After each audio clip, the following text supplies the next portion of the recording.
Well, I'm Lorna Holder. I am a producer of cultural events, but I started my career as a fashion designer back in the 70s.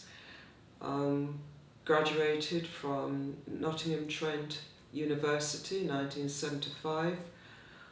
Worked in the fashion industry, both in London, New York, and the Middle East, and have married with 3 grown-up sons, and feel it's good to talk about what we do as people, talk about our heritage.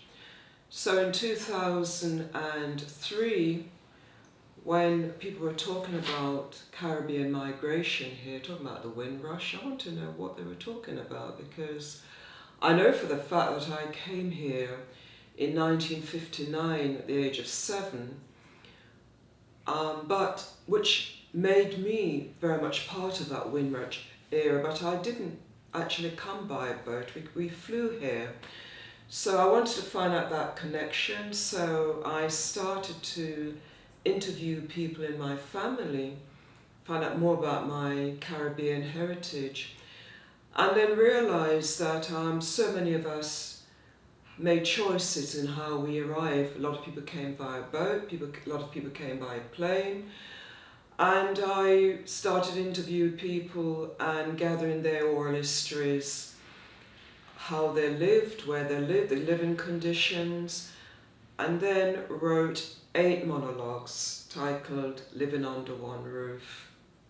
These monologues were performed firstly at the Soho Theatre, gathered what I would thought were the cream of the black film industry, actors, directors, to perform, and worked in it. And then it was performed in 2003 at the V&A. And this was about Caribbean people arriving here in the 60s. And a lot of these people flew here. And they came here in a hurry.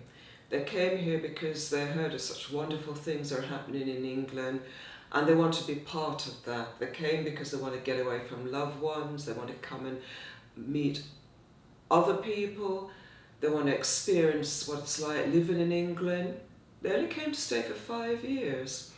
So after having these productions out, I then got Heritage Fund and to research the various characters. And in researching these characters, we then wrote the full stage plays, which was last performed at the Theatre Royal in Nottingham. This was in 2007. It then went to Bamako in Mali, where the French culture had an interest in. It was an exhibition showing the rooms that Caribbean people lived in. And I had researched a lot about the African people who came to live in England. And in doing that, I realised that there were a lot of people who came over as nurses. So I interviewed people in London from the African community about coming to work in England. And one of the ladies I interviewed was actually from Zimbabwe, and she talked a lot about leaving her children behind to come to work, and talked about being a freedom fighter. And I interfused it, so when I did the play, again, we talk about the sharing of the house with an African lady, and that created the tensions and so forth, and that made it a lot more interesting. And so it was good to take that to Bamako, which was a French-speaking island. So it meant that when I did the monologue with the character Dorothy, I had to get people to to transcribe it in French, and so to speak. And it was very well received, and came back, and then the Hackney Museum heard that I was doing research work around Hackney, interviewing a lot of people in the Hackney community, because I wanted to now set living under one roof in Hackney. And what I did by going around to a lot of the elderly communities to ask them about what was it like coming to live in Hackney, working in the many industries, the wood, the carpentry trade, the fashion industry in Hackney at that time, in the hospitals, etc. And, in that I adapted living under one roof now to be set in Hackney. My latest production was the book Style in My DNA, which in all fairness was about my sort of fashion links. I wanted to document 70 years of British and Caribbean fashion. So it was again going back to my Caribbean roots and going back to my fashion roots. So I then started to put together the book, knowing that it would be 70 years of the Windrush, so it linked in quite nicely to that. And knowing that I had written the Living Under One Roof monologues and stage play, which was about the Windrush because they put it under the Windrush, but it was really about people who flew here. But it was about from 1960s, but it still came under that, what people now call the Windrush period. I like to see looked at a different way, because to me Windrush is very much about the people that came upon the Empire Windrush, 1948, and the play was about people who flew here, who people don't know much about, and they need to know about that, because to deny that is denying a very important part of my heritage. So that's why we wrote the play, and in a sense that's why I wrote the book, because it marries together the looking at how people came in the 40s to how they settled, and talking about how certain people in the Caribbean, particularly in Nottingham where I was brought up, those very shared stories are very, very, very important even to now. Well, it began from a very early age. I've always had a real fascination for clothes. I love dressing up, and I had young aunts who were very much into the fashion of the 60s, and it was seeing how they dressed, seeing how what was happening on TV. We had a black and white TV in my parents' house in Nottingham, and I always used to run home from school to watch, Top of the Pops or Ready Steady Go. I loved the way people dressed. At that time it was the mod look, Mary Quant, and you have on TV the Supremes are on TV, coming over. All the American black stars are coming over dressed in really fantastic fashion. And I had a fascination for that. I love television. I love watching how people behave, how they react, how they dressed, how they style the things. So, in a sense, I think it started from there. But it also, even looking way back from an early age, my great-grandmother who brought me up was a really stylish black lady. She put a lot of emphasis in what she did. The detail was very spot on. So I was grounded from a very early age in how important presentation is. So I guess that I would say it started from her in a way, and it continued on when I found television. Fashion is important internationally. Obviously, everyone has, in most countries, have an interest in fashion. But what do you think fashion means to the Caribbean people, especially those that migrated in that post-World War II period of around the 1940s and 1960s? I think fashion meant to them, it was a sense of confidence. How you dress, it's saying, this garment is mine, this is how I look. I'm not going to travel to England in my work clothes. I'm going to go out and get the best zoot suit made, the best felt hat made, the best two-tone shoes put together, or get the most beautiful viscose or wool or silk dress made, lovely hat, get the right handbag. It's about confidence. That's what it says. I'm coming to Britain, I'm coming with confidence, and I'm coming for a new life. That's what fashion meant to those people. And it may not be the same thing today, but it's about confidence. That is a statement. I'm entering a new world, new people, and I'm going to make a difference. I think correct me if I'm wrong, but I think you talked about the mod look.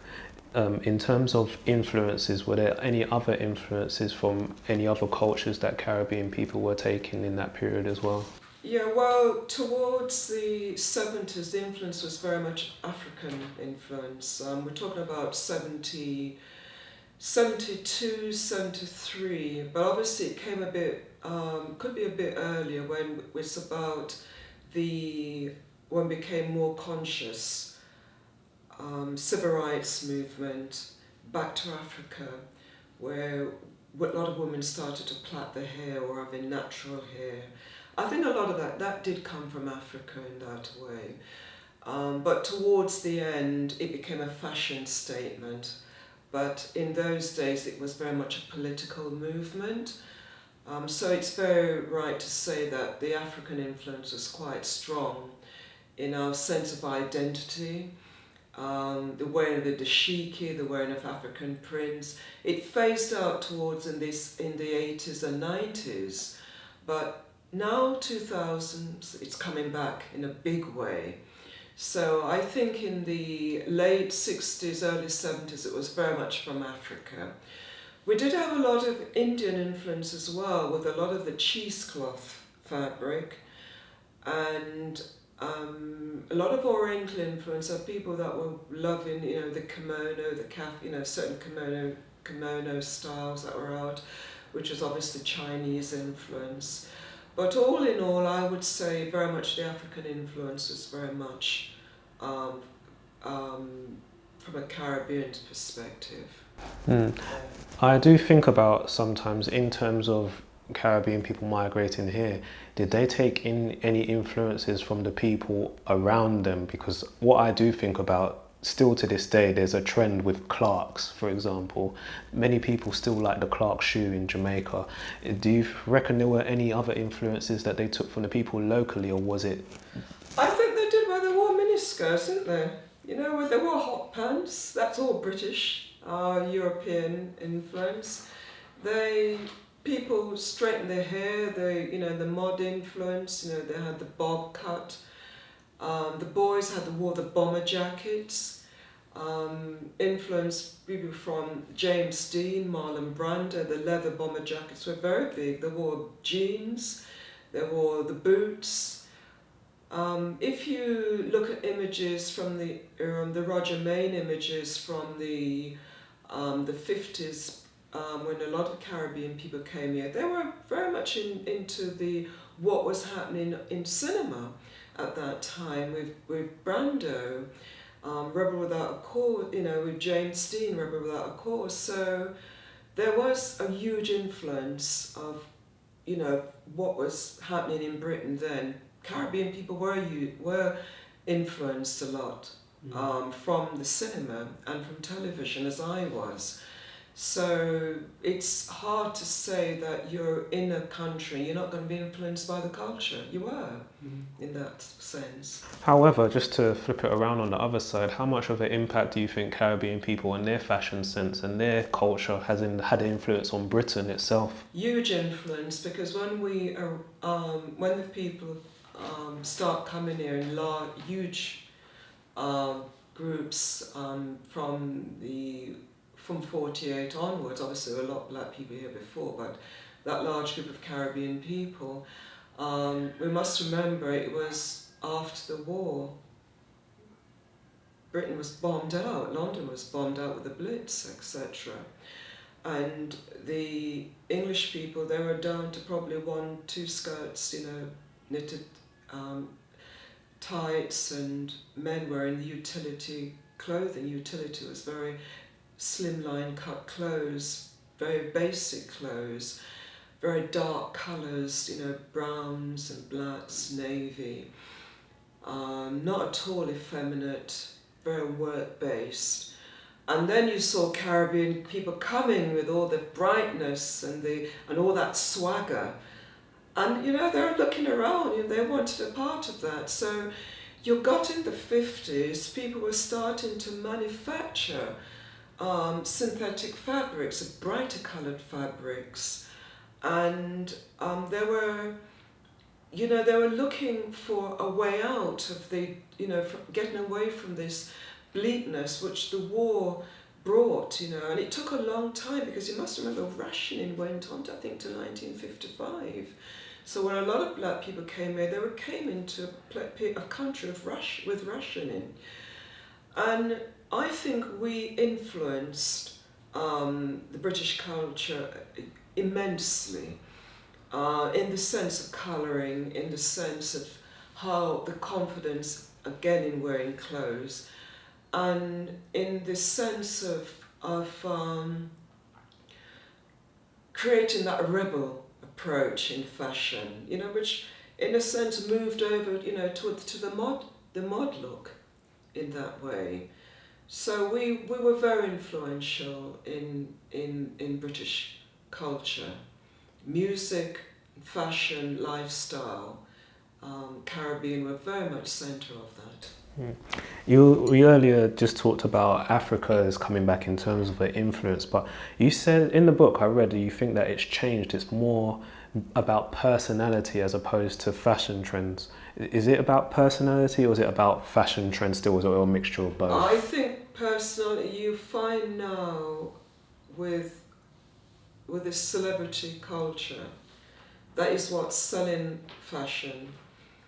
Young people, particular, are very, very influenced by the people that they love to see on TV or YouTube or in the cinema wear, and what they wear determine how much is sold in the shops in that sense. So I do think it has to do a lot with what famous people are doing, what they're doing to their bodies, how they're wearing their hair, where they're hanging out. And it may not be the correct way. I think we may find now, as time go on, that people are going to be their own celebrities. They're going to say, this is what I want. In fact, that is what the internet is moving towards. Everybody is a celebrity in a sense, but before it was very much an influence from a celebrity culture, which from the 90s that came about, with the big designers and the name brands and etc., and influence of hip hop. Now people are very much into looking at what they can do. They can customize fashion to suit themselves, and they're saying, look, it's me, we can do this for ourselves, we can create our own look, we take a bit from here, a bit from there, we put it together, we go on Facebook, we go on YouTube, and we've created our own fashion icons in ourselves. Okay. Throughout the book, you see not only clothing, but of course you see people's appearance in terms of their hair. I wanted to ask, how important was it for you to document that as well? Because you can see the change of hairstyles as well as the change of fashion as well. They go together, fashion and hair. It's impossible to do a collection and not think about that model's going to wear a hair, or how the fashion industry, how the hair industry won't be impacted by fashion. They all both go together, just like music. All ring together, all part of youth culture, in that sense. In the 80s, there was very much a move towards the weave-ons and using natural hair, but in those days it wasn't about telling everyone that you had hair extension. It was their little secret.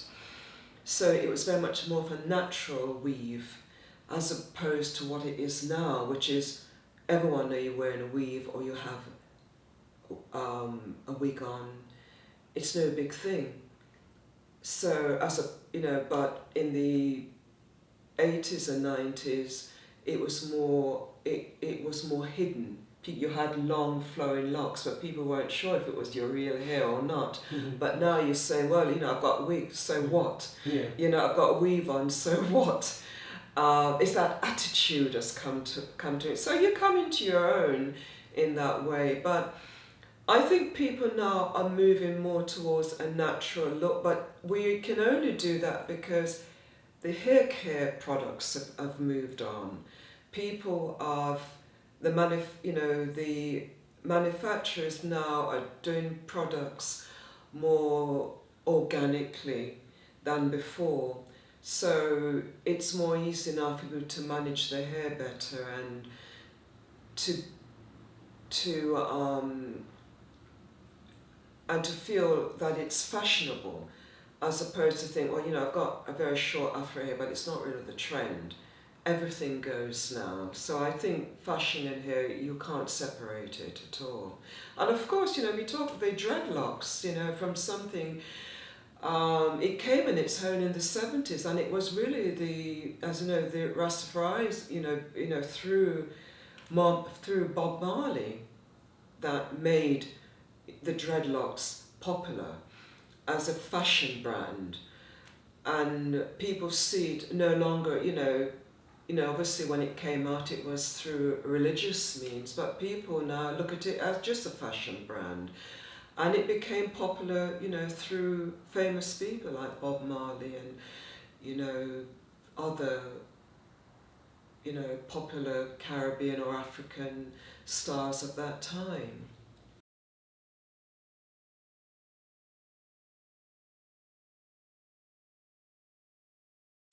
I think I enjoyed the piece with my great-grandmother because I remember the day when we went to the Spanish town photographer to have the photograph taken, and it was this lovely little white organza dress that I had to wear, and you had the socks to match, and the ribbon, this ribbon that they put both sides of your hair. I could never understand the reason why. And my grandmother, how she was in that lovely woolen dress, and we go there to have the photographs taken. That's what we did. So I remember that quite clearly. I also remember the image of when I was an art student, and I had a tunic, and it was a late 60s tunic, but I wore it in the 70s that my great aunt had sent for my mother, for me from America, because we were very much influenced by American fashion, what they were wearing. And it was a time when I was young, I was about 16, 17, I had the afro at that time, so I liked that image an awful lot. I also liked the image of when my husband and I used to travel around an awful lot. We travelled throughout the Middle East, and in the 70s went to live in Oman when my husband's job took him to Oman. So those were times you just got up and did what you had to do and were kind of fearless in that way. So those are images that I particularly liked and cherished. And obviously my wedding day was a great day. It was 1976 in July. It was one of the hottest days. And particularly like the fact that I'd broke away from tradition. I went and bought a wedding dress, which was a kaftan, Janice Wainwright dress from the King's Road. Instead of having the typical bridal traditional dress, I bought a kaftan, and then I'd got the Russian wedding ring because it just came on the market there and then. And I was making a statement, you're very independent, you have to set the trend, and just did what I wanted.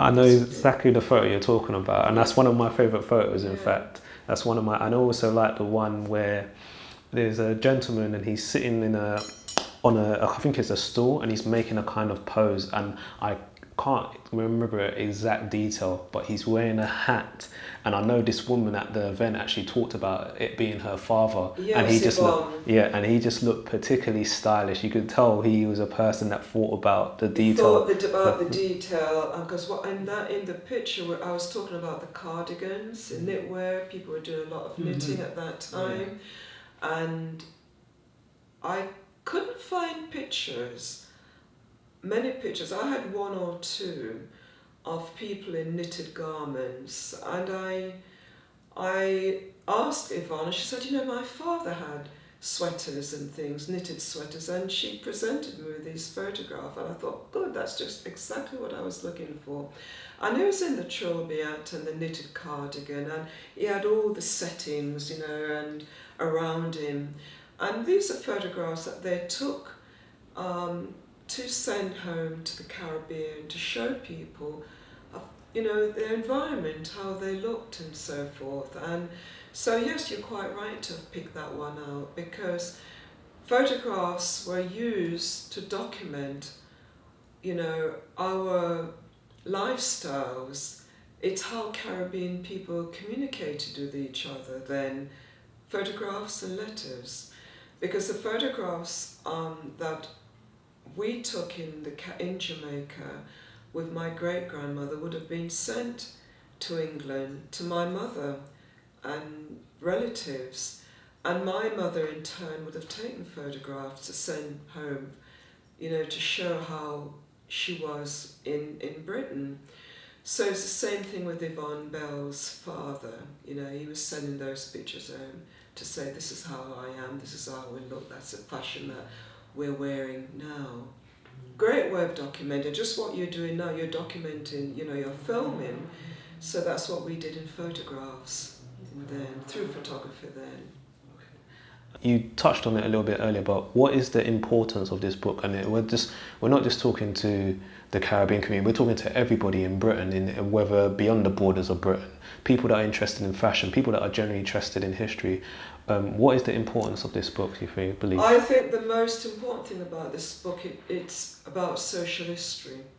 It documents 70 years of British and Caribbean social history. It's through my memoir, and intertwining it shows how we change, how we evolved, how we change in what we wear, and how we thought politically, how we use fashion as a way of saying how we feel inside, because fashion is a great way of expressing the hidden feelings that we have.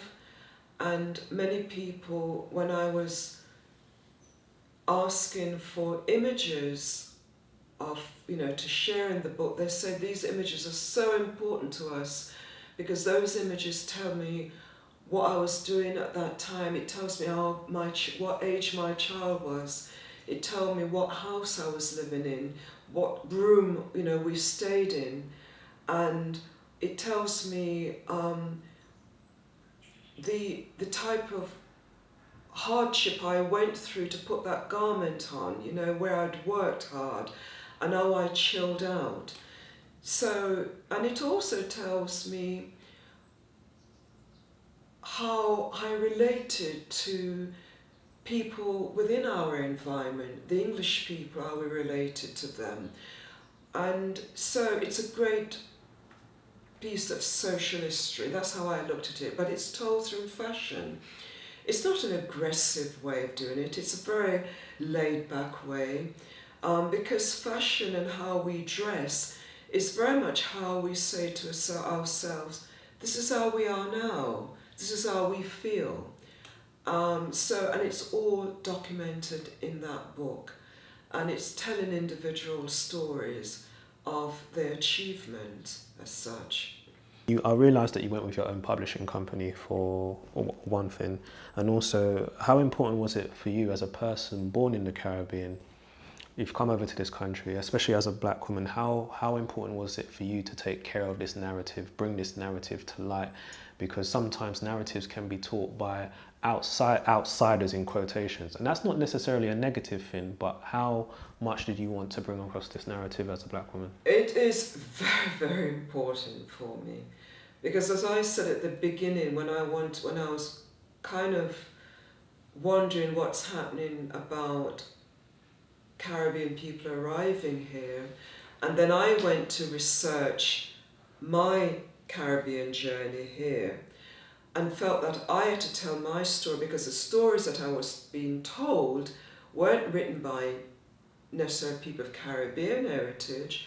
They're written by somebody else, and it wasn't necessarily true.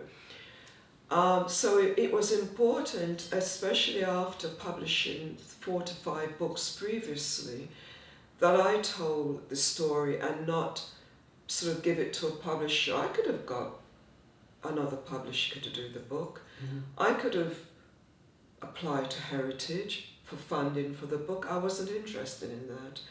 I wanted to write the story from my perspective, and I wanted the contributors of many of the images in the book, for their images to be not used in the wrong way, because a lot of times when you do get funding for projects, those images are no longer yours. But with these images, the copyright is there up in front, and they're secured. It's not something that anyone can just pick up and just put there and doing it not in a very complimentary way. So our stories, is so important to tell it yourself, because that's the truth, and the truth must be told. And if you tell it yourself, you can't be there blaming someone else for getting it wrong, and it was very important for me, to get on board the people who would sort of edit the book, the people who would help with the research, the designing of the book, and etc. This is why with the book cover I was struggling. I got in touch with my son, who's an illustrator, and he immediately knew what I wanted to do. He said, "This is what you need, do that." And it was fantastic, the colouring in the book and everything is exactly what I wanted, but nobody else was coming up with it. And Warren, who is he's one of the most well-known film graphic illustrators out there, he knew exactly what I wanted, because he was brought up here. He knew from an early age my journey as a fashion designer, from sitting around the dinner table drawing when I used to draw. So from that, they continued on that legacy. So it's about them identifying what I want, just like my youngest son is a photographer. He did all those, he picture edited all those images. All those images were beautifully cleaned and restored by him. If I'd given it to somebody else to do, it may not have been that way, because a lot of those images, when they were given to me, a lot of them had rips across them, they were folded up, they needed cleaning, because there are images way back from the 40s and 50s and 60s, and therefore, they needed care, as what you do in any good book. I'm not sure many of the publishing company would have given that service, so I needed that very special attention given to all of those images, because we're a special people. And the book, to me, I made sure that it's in all the major libraries and museums and bookshops, that people, and universities, the fashion universities, that when I was looking up for research, none of these places had these books. And that's why I go and do talks in the fashion universities around the book, because it's important that students understand that important part of our heritage.